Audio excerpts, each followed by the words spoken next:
자, 오늘 저희가 아주 재미있는 주제로 토론을 하기 위해 모였는데요. 오늘 토론 주제는 바로 20대 남녀가 화목하게 지내려면, 젠더 갈등 해결하려면 페미니즘을 강화해야 한다, 아니면 페미니즘을 막아야 한다. 이걸로 저희가 한번 토론 진행해 보도록 하겠습니다.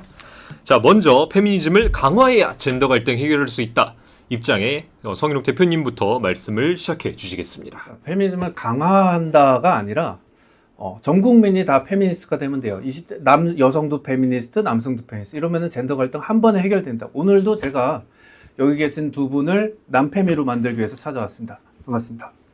예, 다음으로 페미니즘을 막아야 젠더 갈등 해결할 수 있다. 성상민 방송국장님 나오셨습니다. 페미니즘을 통해서 전 국민을 페미니스트로 만들어야 된다. 그렇죠. 일제강점기 때 민족 말살 정책이 떠오르는데 정말 무시무시한 발상입니다. 사실 그럴 수가 없습니다. 어느 사상도. 근데 그렇게 만들겠다라는 것 자체가 사실 이데올로기의 사람을 종속시키기 위해서 뭔가 한다라는 뜻이고, 그렇게 되면 결국은 남녀는 찢어질 수밖에 없다. 이게 제 주장입니다. 예, 좋습니다. 오늘 굉장히 맹렬하고 뜨거운 토론이 될 것 같은데요. 페미니즘을 강화하면 오히려 남녀 갈등이 심해진다고 하시는데 성인욱 대표님 어떻게 생각하시죠? 그러니까 그게 잘못 이해한 거죠. 잘못 편견을 갖고 이해한 있었기 거다. 때문에. 그러니까 이게 이제 사실 자신들의 어떤 가부장적 기득권을 좀 내려놓기 싫으면 저렇게 말할 수가 있는데, 근데 사실 페미니즘은 여성에게만 좋은 게 아니라 남성에게도 좋습니다. 왜냐하면은 물론 여성이 받는 차별과 폭력들로부터 어떤 안전막이 되기는 하지만 남성들도 페미니즘을 공부해서 더 많은 사람들을 이해할 수 있게 되고, 자신과 다른 존재에게 어떤 선행을 베풀게 되고, 그리고 또 남성들도 뭐 맨박스 같은 거 있지 않습니까? 어떤 남성으로서 강요되는 어떤 그런 억압들, 이런 것들을 다 페미니즘을 통해서 다 굴레를 벗어 던지고 서로 다른 존재와 연대할 수 있는. 그러니까 사실 페미니즘은 모두에게 좋은 거예요. 사실은. 예, 남자한테 특히 좋다. 그것이 저의 지론입니다. 자, 오늘 인욱 대표님이 무슨 한약 성능처럼 이렇게 페미니즘의 성능을 소개해 주셨는데 근데 궁금한 게 하나가 있는데, 그러면 이제 페미니즘이 남자에게 좋다 이렇게 말씀하셨는데, 일단 당연히 동의하지 않습니다. 예. 그러면 남자가 잠재적 가해자다, 혹은 깜빡만 그렇죠. 들어가지 않은 사실상의 범죄자다, 그렇죠. 이런 식으로 동의하시네요? 아, 그렇죠. 동의하세요? 그러니까 네. 잠재적으로 그렇다는 잠재적으로. 잠재적이라는 게 깜빵 들어가지 않은 예비 범죄자라는 얘기 아닌가요? 그러니까 잠재적으로 가해 가능성이 있다. 어, 예. 그런 취급을 받는 게 좋다 이거죠. 그리고 그게 그러니까 이득이고. 그러니까 그렇게 그런 걸 인정하고 이제 어. 앞으로 그게 잠재적 가해가 이제 진짜 가해로 이어지지 않게 조심해야 한다. 남자는 항상 조심해야 한다. 그겁니다. 그러면 그 이제 뭐 강남역 집회나 이런 거 하실 때 뭐 그렇죠. 나가셨나요? 제가 나가진 않았는데. 아니 그 나가야지. 그때는 제가 조금 이제 한남이어가지고 그때는 제가 못 나갔지만 그 뒤로 제가 깨달았습니다. 깨닫고 페미니즘이 옳은 거다라는 걸 제가 알게 됐습니다. 저는 그게 정말 공감이 안 되는 거예요. 가부장적인 기득권이 있기 때문에 너희들이 내려놔야 된다, 이런 말 자체가 동감이 안 되고. 예. 근데 지금 방금도 본인이 시인을 하셨잖아요. 그러니까 페미니즘을 인정하는 것은 남자가 잠재적 가해자를 시인하는 것부터 시작이 된다. 그렇죠. 이게 어떻게 이 남자한테 이득이 되는 거지? 아니, 잠재적 가해자를 인정한다는 예. 거는 사회적 평판이 떨어진다는 얘기예요. 사회적 위치가 손상이 된다는 얘기인데, 그거 자체만 봐도 지금 정상인으로서 살아갈 수가 없거든요. 근데 어떻게 그게 남자한테 이득이 된다라고 얘기하는 것인지. 물론 여자들한테도 이득이 안 된다라고도 생각합니다, 저는 페미니즘이. 그러니까 동의를 못 하겠다 이거죠. 그래서 가장 중요한 거는 지금 이 현대 사회에서 남자들이 무슨 가부장적 기득권을 누리고 있는지 본인들이 납득 가능하게끔 사람들에게 설명할 수 있어야 된다. 그렇죠. 전 거기서부터 좀 출발을 해야 된다고 생각하는데, 다 얘기들 들어보면은 예. 다 그냥 무슨 페미니즘 배웠느냐, 공부하고 와라, 뭐 이런 얘기들 뿐이에요. 그러니까 그게 네. 페미니즘 왜 그런 말을 하냐면 그게 학문적으로 증명이 됐기 때문이에요. 학문적으로 누가 증명이 됐는데요? 그러니까 여성학을 공부하시는 분들 뭐 대한민국에 되게 많거든요. 뭐 정희진 작가님, 정희진 작가님, 네네, 뭐 홍상수 교수님, 홍상수 뭐 교수, 이나영 차별이 교수님. 글이 될 때 막 이런 거 그렇죠, 쓰시는 분. 그렇죠. 그리고 손희정 교수님 이런 분들이 지금 손희정 다 교수님. 사실은 학문적으로 다 얘기를 해놨어요. 그러니까 여성 혐오라는 거는 존재하고 그것은 굉장히 큰 어떤 물리쳐야 하는 거지만 남성 혐오라는 건 존재하지 않는다. 왜냐면은 뭐 개인이 정말로 예외적으로 그런 일이 사실 거의 안 일어나는데 이제 예외적으로 이제 어떤 여성이 남성을 혐오할 수 있어요. 그건 진짜 예외적인 일이에요. 근데 남성이 여성을 혐오할 때는 그게 단순한 개인적인 행위가 아니라 구조적인 사회 총체적인 어떤 흐름이 맞물려 있다는 거죠. 그래서 왜냐하면 여성 자체가 약자니까 사회적인 발언력도 약하고 어떤 그 구조적인 폭력에 시달리는 존재다 보니까 항상 타자화됐고 항상 배제되어 있는 존재다 보니까 남성이 여성을 예. 혐오할 때는 그게 구조적인 혐오다. 제가 이런 말을 들을 네. 때마다 저는 어디서부터 이걸 논점을 잡아나가야 될지가 너무 난망한 게 다 거대 담론이에요. 다 추상적인 얘기야. 다 뭐 가부장제가 어쩌다 타자화가 어떻다 머리가 아픈데 일단은 아까 학계에서 합의가 됐다고 그렇죠. 하시잖아요. 그렇죠. 전혀 그렇지가 않은 게 일단 그 정희진 작가님이세요. 그러니까 네. 그분은 지금 학계에서 계신지도 솔직히 모르겠고 네. 제가 알기로 있기로 노무현 정권 때 잠깐 이제 양성평등 뭐 이렇게 뭐 자문위원인가 그걸 하셨어요. 그럼 뭐 정부에서 뭐 직위를 주는 뭐 자문위원 한 번 했다고 그게 학계 뭐 일반적인 걸 대변하는 것도 아니고 예를 들어서 말이 칼이 될 때 이런 거 얘기하셨던 그 그렇죠, 그렇죠. 홍성수 작가 이런 사람들도 아주 있잖아요. 아주 훌륭한 분이죠. 예. 훌륭한 분인데 법학계에서 아주 뒤지게 까였어요. 그런가요? 이분이 이제 차별금지법 이런 것들 예. 통과시켜야 된다 이 얘기했을 때 법학계에서 난리가 났습니다. 그건 법학계에도 그 남성 기득권이 있기 그 봐봐 때문에. 이렇게 얘기한다니까 이러면은 답이 안 나오는 거야. 그러니까 본인들만 학문도 좋아하는 남성 중심적이야. 학문도. 그러니까 실제로 이렇게 얘기를 합니다. 학문이 남성 중심적이다. 그러니까 페미니스트들만 딱 위원회를 만들어가지고 한 것만이 학문적 진실성을 갖고 있다. 이렇게 얘기를 하면서 상대방을 악마로 규정을 하고 상대방을 악으로 규정을 하고 너네가 틀렸고 우리만이 진실이야. 이게 민주사회와 남녀 간의 화합을 해치는 아주 악성 종양이다. 이렇게 봐야 되지 않을까 싶어요. 근데 사실은요. 근데 저는 이 말을 사실 뭐 제가 이제 발레를 들 수 있는 발레가 있어요. 방금 발레. 그게 뭐예요? 남페미. 저예요. 어. 남페미는 여성과 남성이 페미니즘 때문에 싸우는 게 아니라 여성과 남성이 서로 화합할 수 있다. 이걸 보여주는 사례예요. 남페미 살아있는 사례예요. 왜냐하면 페미니즘을 배워서 남성 입장에서 자신의 죄를 속죄하고 그 다음에 더 많은 여성들에게 공감하게 되고 그뿐만 아니라 더 많은 소수자들한테 공감하면서 자신의 어떤 인지 능력을 향상시키고 그것이 바로 남페미 화합의 상징이다. 개몽된 이후로 여성들과 많이 화합하며 살고 계신가요? 뭐 그러려고 노력은 하고 있습니다. 그러니까 이제 제가 이제 선배로 삼는 게 그 남성과 함께하는 페미니스트라고 그런 분들이 계세요. 근데 제가 남성과 함께하는 페미니즘. 이제 페미니즘에 그분들이 이제 제 선배 그러니까 저희 이제 롤 모델인데 롤 모델. 이제 저는 이제 아직 조금 이제 좀 수련이 부족하고 그렇게 하고 있습니다. 여성들을 더 공감하기 위해서. 아 근데 이게 진짜 정말 공감이 안 되는데 제 입장에서는 그 말씀하신 남녀 간의 화합을 이루는 방법이 무조건 페미니즘만 있나? 그러니까 예를 들어서 우리가 부모님에게 효도를 해야 된다. 다 동의하잖아요. 그렇죠. 근데 유교 성리학을 믿어야지만 우리가 부모님한테 효도를 할 수 있는 건 아니잖아요. 꼭. 그런 것처럼 왜 페미니즘만을 해야지 약자만을 도울 수 있고 소수자를 도울 수 있다라고 갇혀 있는지 이해가 안 된다라는 거예요. 그 이농님 그러게요. 왜 예. 기독교로 대동단결, 불교로 예. 대동단결 그렇지. 이건 안 되는 거죠, 이거는? 그러니까 페미니즘은 그 어떤 뭐 이데올로기다 뭐 이런 차원을 보는 게 아니라 우리가 뭐 민주주의라는 게 뭐 이데올로기일 수도 있지만 사실은 누구나 다 보편적 원리를 동의하는 거잖아요. 그렇죠. 페미니즘도 그렇게 어떤 그 특정 입장이라기보다는 보편적 원리라고 동의를 해야 돼요, 사실은. 어떤 측면에서 보편적 원리를 그게 학문적으로 그게 증명이 됐어요. 그게 페미니즘은 아니 아까 여성 차별이 존재하고 그거를 저기 막아야 된다. 근데 뭐 반대로 뭐 남성 차별이 존재한다 이런 거는 학문적인 얘기가 하나도 없어요. 아니 근데 사실 이제 저것도 어폐가 있는 말입니다. 뭐 북미 지역이라든지 캐나다 이런 데 가보면은 남성 인권 운동을 하는 사람들이 있어요. 예를 들어서 양육비 아니면은 양육권 이런 문제에 있어서 남성들이 조금 기울어진 운동장에 서 있다. 이런 얘기들로부터 시작해서 남성들이 실제로 어떻게 구조적인 조금 위험에 놓여 있는지 이런 걸 얘기하는 남성 인권운동 단체도 있거든요. 물론 페미니스트들은 당연히 그 사람들을 사이비다 극우다 이렇게 얘기를 하죠. 근데 실제로 그 안에 보면은 극우 뭐 이렇게 사상을 가지신 분들도 계시겠지만 뭐 리버럴이라든지 그 정치 스펙트럼이 굉장히 다양해요. 그래서 북미뿐만 아니라 호주, 인도 이런 데까지도 이렇게 많이 퍼져 있는데 결국 저분들이 주장하시는 건 뭐냐면은 아까 그 얘기 했잖아요. 페미니즘 보편적인 원리로 인정을 받아야 된다.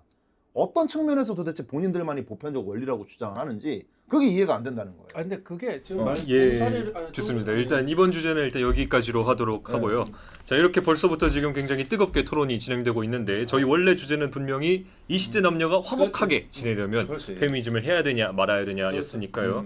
자, 다음으로 넘어가서 그럼 이농님께 한번 페미니즘을 했을 때 과연 남녀가 모두 행복해질 것인지 왜 지금 페미니즘이 남녀에게 필요하다고 말씀을 하시는지 한번 좀 여쭙도록 하겠습니다. 그러니까 사실 이게 행복을 얘기하려면 좀 불행을 먼저 좀 지금 상태를 봐야 되는데 지금 상태가 좀 그렇게 좋지는 않아요. 사실 남녀 갈등이 굉장히 심하죠. 그건 인정하시죠?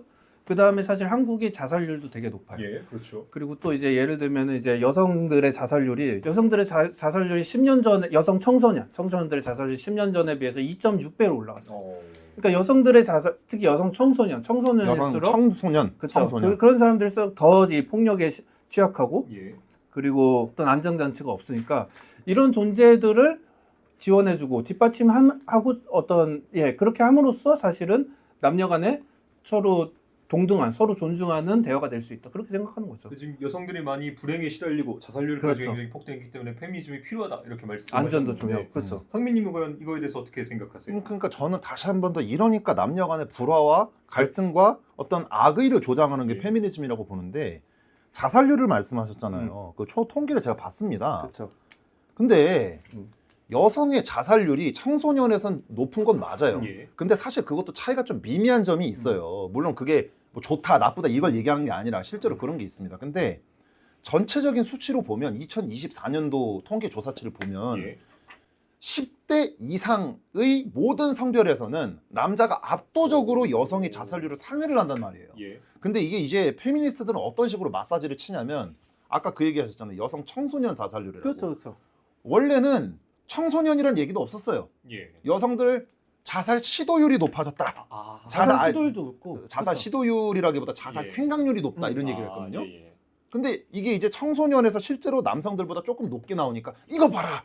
여성들이 더 많이 죽지 않느냐. 예. 긁어 오는 거예요. 아니 그리고 이 증가하는 속도가 너무 어. 빠르다는 거죠. 여성들이 이제 10년 전에서부터 지금 2014년부터 2024년까지 2.6배가 이렇게 자살 수치가 증가했다는 거예요. 그러니까 이게 증가하는 속도가 너무 빠르고 남성들은 남성 청소년은 뭐 1.3배, 뭐 1.2배 이런 식으로밖에 되게 완만하게 증가해. 물론 남성 청소년들도 자살 안 해야죠. 근데 더 시급하게 우리 사회가 주목해야 되는 건 뭐냐? 바로 여성 청소년들. 내가 이제 예. 말이 안 된다고 생각하는 게 예. 통계를 제대로 보셨어요? 봤죠? 봤는데 이런 소리를 해? 아니 여성 청소년들 자살이 속도가 빠르잖아요. 아, 그거는 그러니까 예. 이제 여성 헤드 타이틀이 그렇게 있는 거고 예. 실제로 통계를 보면은 예. 80대 이 남성분들 있잖아요. 예, 예. 여성분들에 비해서 거의 4배 이상 가까이 자살 수치가 높아요. 그리고 청소년들이 중요하지 않다라는 게 아닙니다. 예. 중요한데 그렇지. 자살 수치를 비교를 해보면 10 미만으로 떨어져 있는 게 청소년 자살 수치예요. 남녀 공이. 예. 근데 80대 특히 이제 중고령 그 나이대에서는 거의 이게 진짜 거의 한 100 수치를 넘어요. 예, 예. 그러면 지금 우리 사회가 통계를 올바르게 분석하면 예. 우리 사회가 지금 시급하게 다뤄야 될 건 중고령 이상의 자살 문제고 예. 그리고 그 중에서도 남성들을 조금 더 잘 케어를 해야 되거든요. 근데 어떻게 이런 판단을 내리냐고. 아, 그러니까 이제 그 물론 노인분들의 자살 그런 것도 방지를 해야 되지만 지금 주제가 예. 이제 젊은 세대가 중심이었으니까 음. 그래서 이제 얘기를 한 겁니다. 젊은 세대 아. 특히 여성들이 폭력에 시달리고 있고 어떤 음. 구조적인 억압에 시달리고 있고 20대 30대는 또 남자가 자살률이 높다니까요. 뭐 그렇긴 한데 근데 이제 여성 10대에서 이제 여성들의 자살 속도가 너무 속도가 빠르다. 높다. 네. 그게 이제 여성 신문에 나와가지고 그래서 결국에는 그 신문에 이제 전문가들이 하는 얘기가 뭐냐 페미니즘을 강화해야 된다. 그 전문성 사회적 안전망을 강화해야 된다. 근데 그 예. 전문가라는 사람들이 또 그렇죠. 이나영 교수나 뭐 그렇죠. 홍성재 아. 교수님이나 제가 좋아하는 분. 그러니까 이게 결국은 그렇죠. 안에서 돌고 도는 거예요. 난 미치겠는 게 전문가라는 사람들이 누구냐. 예. 페미니즘 이데올로기가 묻은 사람들이거나 예. 아니면 페미니즘을 통해서 사회학을 배운 사람들이거나 그렇죠. 사회학에서 페미니즘을 또 배운 사람들이거나. 진짜 그런 게 되게 좋은 거예요. 그게. 그러니까 이게 뭐가 좋냐고. 그게 그러니까 학문적으로 발전하는 거예요. 그게. 본인들만 그러니까 맞다고 딱딱딱 땅땅땅 때린 거를 지금 강요를 하는 거잖아요. 나 동의하지 못하겠다 이거예요. 좋습니다. 이거는 이제 뭐 의견이 워낙 갈리시는 문제니까 뭐 신빙성에 대해서는 의견이 갈리는 넘어가고, 문제예요. 예. 모르겠는데.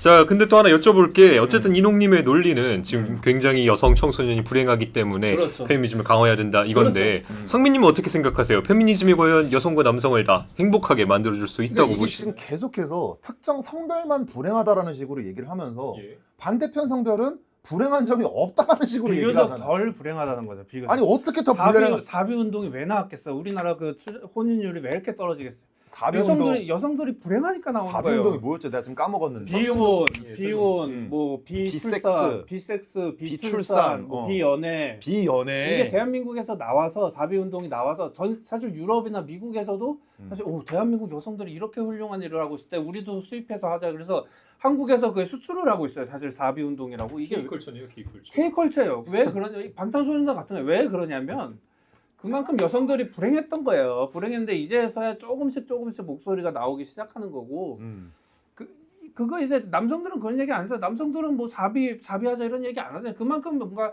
행복을 누리고 있기 때문에 그러니까 남성들도 같이 행복해지자 이거예요. 제가 얘기하는 건 같이 행복해져야 되는데 같이 행복해지는 페미니즘을 통해서도 같이 행복해질 수 있다. 서로를 이해할 수 있다. 그거예요, 제가 얘기하는 거. 저 어떻게 남성으로서 좀 행복하셨나요? 아니 그러니까 예. 남성으로서 행복하기 떠나서 전 진짜 정말 부끄러워 죽겠어요. 대한민국 국민으로서. 예. 포비아 운동 그거 수출한 게 뭐가 그렇게 대단한 거라고. 그게 진짜 아니 얼마나 외국에서도 다 좋아하는 그거를 다 공감하는 거예요. 그래가지고 실제로 지금 트위터 X는 이제 전 세계적으로 그 공유를 할 수 있고 예. 번역도 바로바로 되지 않습니까? 이제 그렇죠, AI 그렇죠. 프로그램 덕분에. 그래서 지금 한국 여성분들 이미지가 굉장히 안 좋아져 있어요. 실제로 이제 일본에서 그 예. 포비아 운동을 갖다 하려고 하다가 일본 그렇지. 여성들도 싫어하고.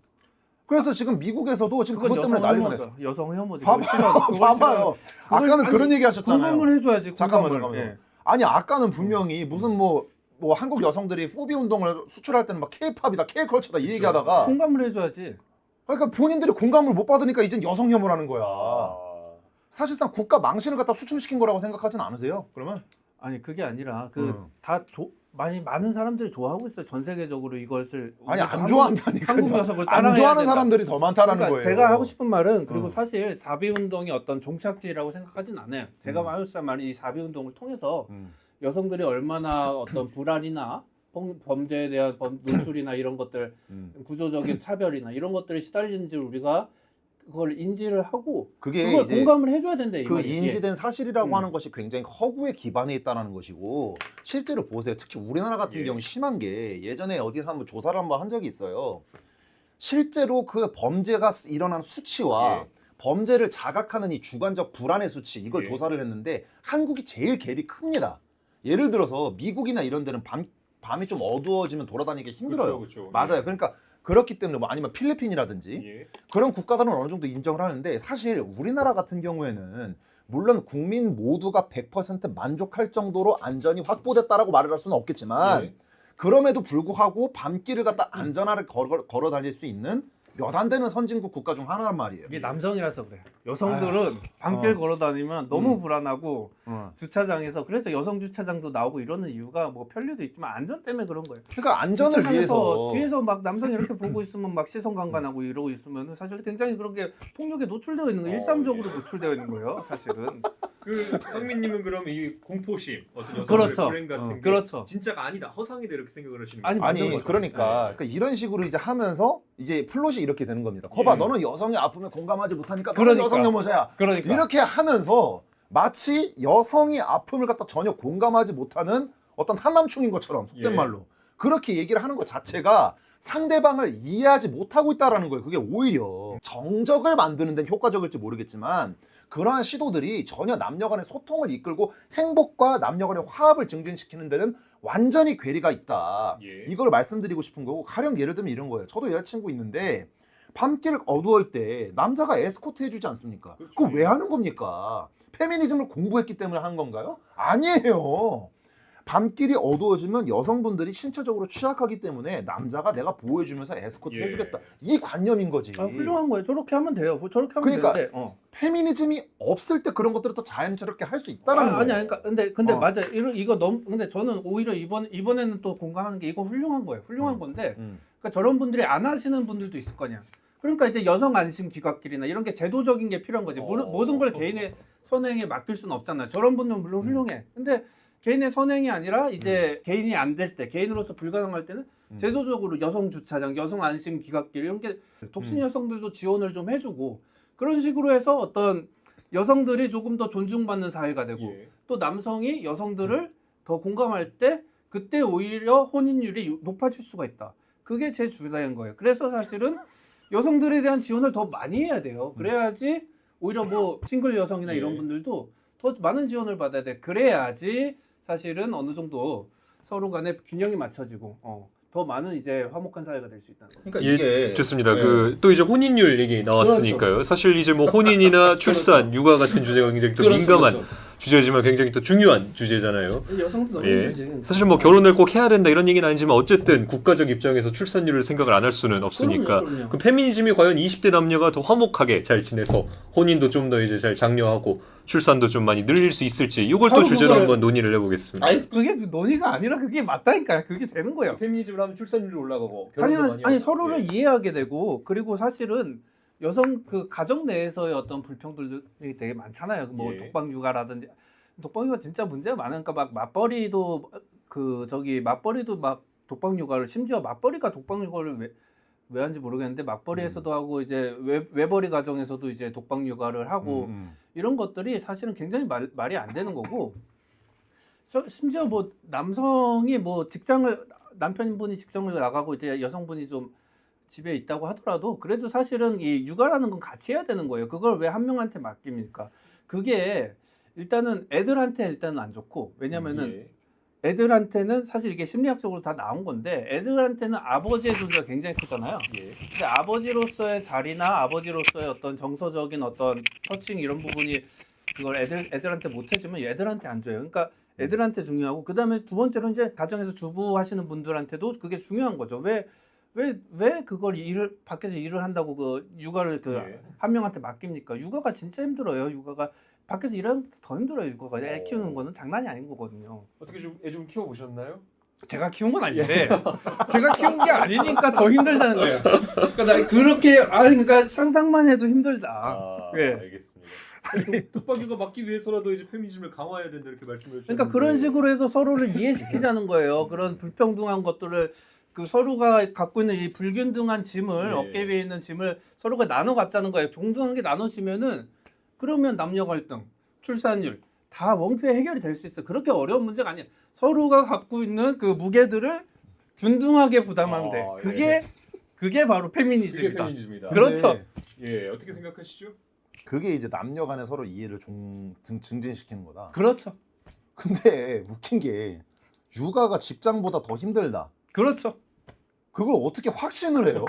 아니 그러니까 남자 입장은 다를 수도 있잖아. 아니 육아라는 거는 장난이 아니에요. 육아 애들 말이 얼마나 안 듣는데. 그렇지. 육아를 갖다 무시하는 게 아니라 근데 육아에 필적하거나 그 이상으로 근데- 또 어려울 수 있는 근데 게 직장에 독박벌이일 수도 있는데. 그러니까 그건 그러니까 이제 뭐냐면은 시간 차이가 많이 나는 거예요. 단순히 직장은 9시에 가서 6시에 퇴근하고 뭐 6시에 퇴근해서 뭐 예. 저기 뭐 카톡이나 뭐 이런 것도 안 해요. 사실 요즘은 그 뭐 퇴근 후에 카톡이나 뭐 예. 연락도 잘 안 오고. 근데 육아는 뭐예요? 24시간 하는 거예요. 잠 자다가도 일어나서 애기 달래주고 깨워주고 해야 돼. 그렇죠. 예. 그러니까 사실은 이 시간적으로 봤을 때 육아의 시간은 24시간이다. 그러니까 이것도 네. 그러니까 전형적인 이제 예. 사기 수법인데 여기서 이제 그러니까 이제 단순하게 딱 때리는 거예요. 직장은 쉴 시간이 있지만 육아는 그렇죠. 쉴 시간이 없다. 예. 근데 깊게 한번 따져 봅시다. 24시간 우리가 아이가 예를 들어서 이제 그 똥기저귀를 갈아준다라든지 그렇죠. 아니면 먹이가 아니라 그 뭐야 수유를 한다라든지. 이게 여성 혐오라서 그래. 이게 아무튼 아이에게 이제 뭐 밥을 예. 이유식을 먹인다라든지 아니면 기타 활동들이 있지 않습니까? 이걸 24시간 하는 게 아니잖아요. 예. 근데 이 직장에 있을 땐 근무라든지 이런 것들을 갖다가 이제 본인이 이제 그 계약을 맺은 근로자기 때문에 예. 사측에서 원할 정도로 강도의 노동을 해야 되는 것이고 사실 뭐 이제 이 직종마다 다 다르긴 하지만 생산 직종도 진짜 정말로 굉장히 예. 고강도의 노동을 요구를 받고 가령 예를 들면 이제 그 개발 업종이라든지 이런 것들은 거의 잠도 못 자거든요. 그렇죠. 예. 계속 해야 돼요. 근데 그런 상황을 갖다 전혀 고려하지 않고서 아이는 이제 24시간 봐야 된다. 예. 이렇게 말을 하는 건 그거 자체도 이제 어폐가 있는 것이고 내가 말을 하고 싶은 거는 육아가 힘들 수도 있다라는 건 이해를 해요. 그렇죠. 근데 이건 힘들지. 어디까지나 주관적 척도인데 예. 이게 직장보다 해봐서 더 힘들다라고 단정지어서 얘기를 하는 것이 예. 과연 어느 쪽의 입장을 갖다 이해를 해주는 것인가. 여성분들이 그렇게 말하는 거예요. 그러니까 그 저기 육아를 남성분들은 그렇게 하지 않을 거라고도 주장을 하세요. 그러지 않을 거다라고. 근데 육아를 안 해봐서 그래. 안 해봐서 이제 본인도 안 해봤다며. 근데 그걸 갖다 그렇게 안 쉽게 해봐서 얘기하면 싫다고 어떻게 하냐고. 생각하면 그러면 안 된다. 이게 사회자님 이런 식으로 예, 하면은 좋습니다. 제가 잠깐만 한마디만 하면 예, 예. 아니 그러니까 우리가 어쨌든 서로를 이해하자 이거 아니야. 남성과 여성 서로 근데 이해를 남자도 이해를 안 하려고 하는 거야. 이게 두 분 다 진정하시고 사실 뭐 육아 굉장히 해줘야지. 예. 진정하시고 자. 육아 당연히 힘들죠. 육아 당연히 어, 힘들죠. 육아 그렇지. 쉽다고 해서 아무도 그렇지. 없고 또 이제 공감- 또 가정을 먹여 살리기 위해서 또 일하는 것도 굉장히 힘들죠. 공감할 그렇죠. 그러다 한 마디만 더 붙이면 미안해. 예. 아니 그리고 예를 들어서 이제 뭐 맞벌이 같은 경우에는 예. 각자 다 시간이 나면 그때 이제 그 육아에 참여를 해야 되는 거 저도 같이 당연히 해야죠. 동의하죠. 같이 해야죠.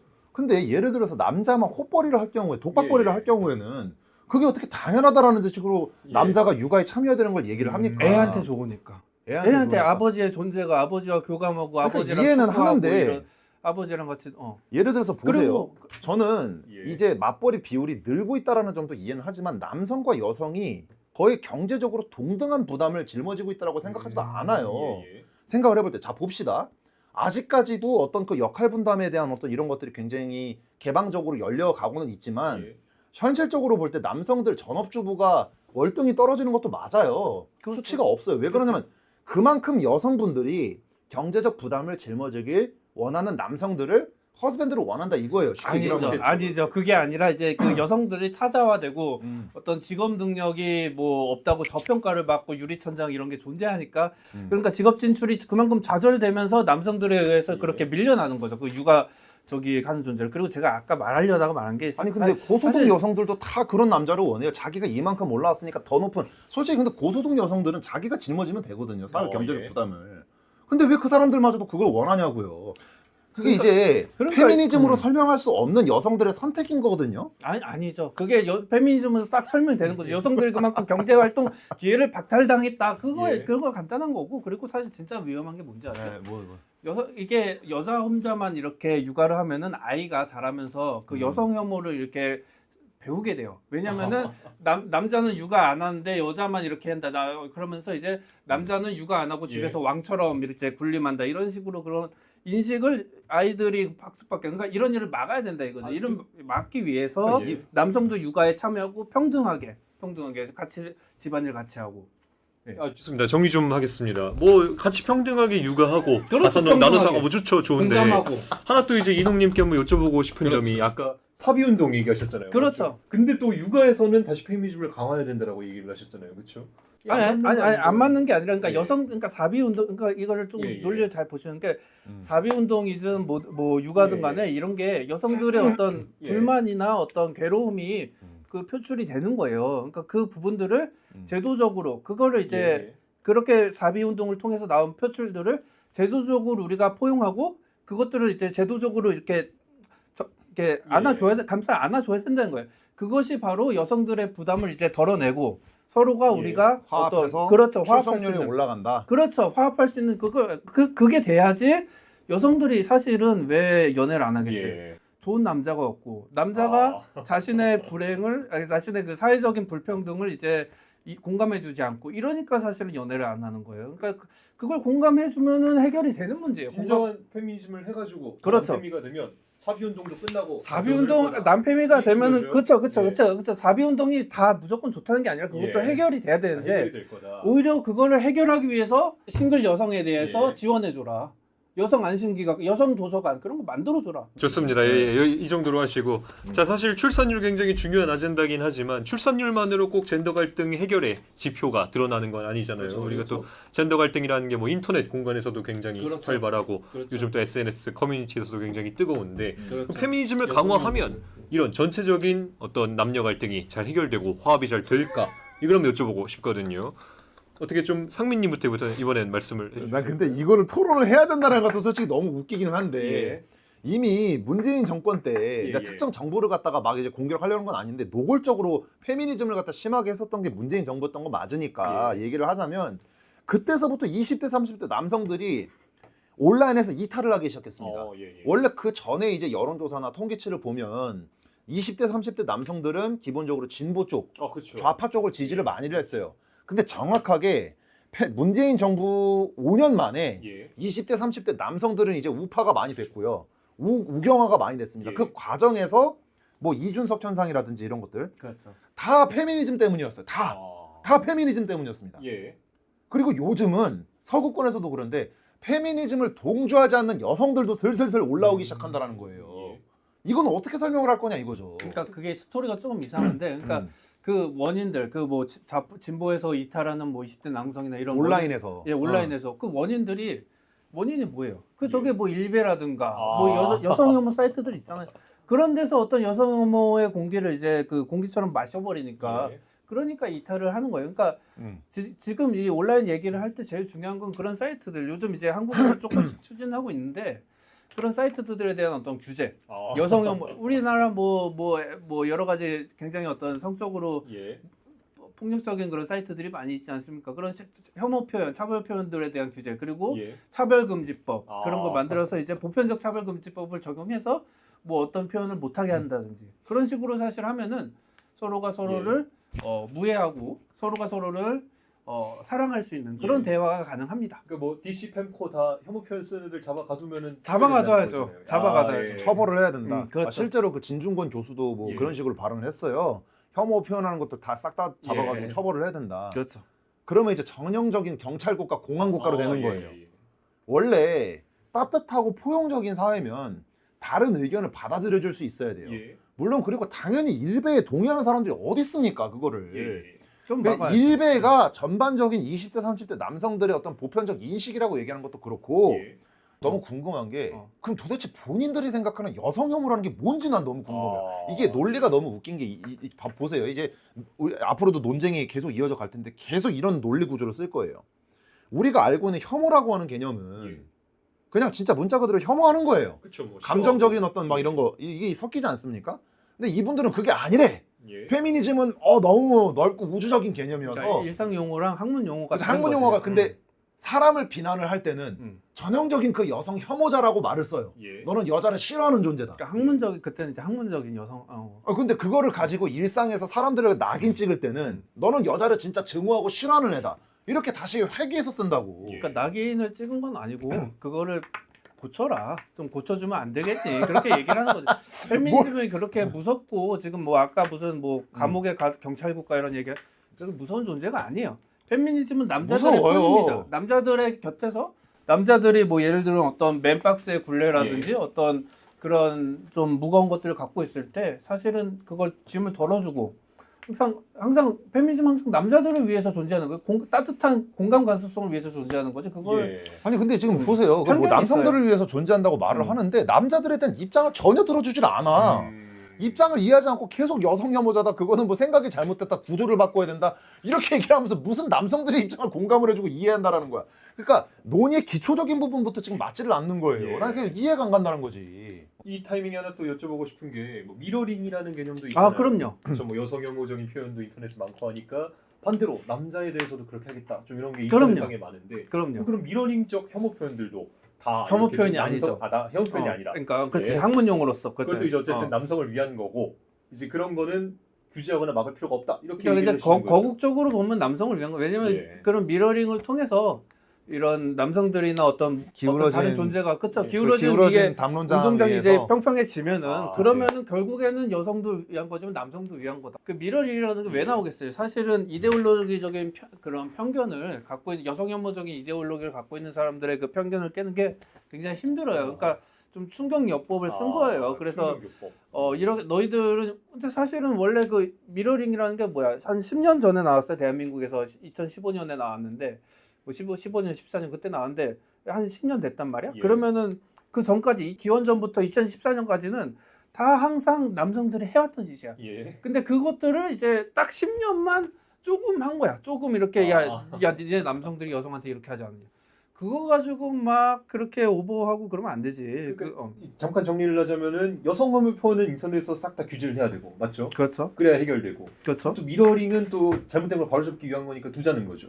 그거는 둬야지. 그건 둬도 예, 괜찮지. 알겠습니다. 그러니까 정확하게 왜냐면 말하면 그거예요. 출발점이 다르잖아. 내가 교정을 해줄게. 출발점이 다르잖아. 나도 이제 뭔가 페미니즘 이해할 수 있을 것 같아. 예, 좋습니다. 그러니까 뭔가 됐다. 그걸 나쁘다라고 얘기하지만 됐다. 예, 그래도 기울어진 운동장 위에 있으면 인지를 하고서 다르게 접근을 그렇죠, 해야 된다. 그렇죠. 출발 된 거야.